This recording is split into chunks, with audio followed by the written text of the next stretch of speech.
So friend, this is what on the right hand side. Very soon we are going to see one of the most beautiful iconic structures of Europe. This is known as Atomium, Atomium. Atomium, this was made in 1958.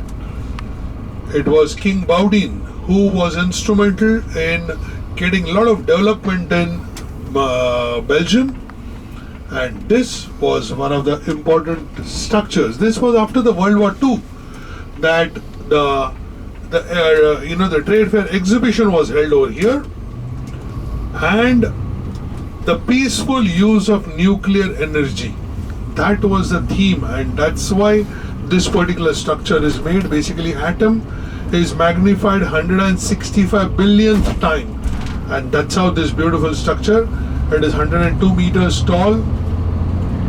These structures on the right hand side and left hand side are all the trade fair centers, and this is where the trade fairs happen.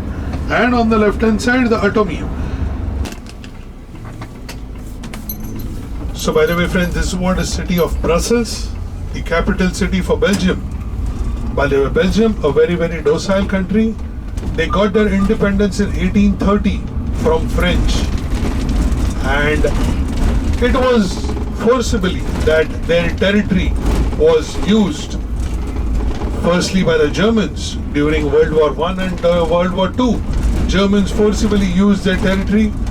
By the way, the famous Battle of Waterloo between the British and the French forces, where Napoleon lost that battle, that took place over here in Belgium, very close to Brussels, city of there is a place known as Waterloo.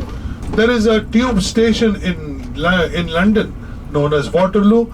That is not the place where the Battle of Waterloo was fought. The Battle of Waterloo was fought over here in Belgium, and it was near Brussels, and that's where Napoleon lost his battle, and then he was put behind the bars in St. Helena, and that's where he died. Whatever monument I show you, everything you know exactly as why I am showing you what is the reason behind these monuments.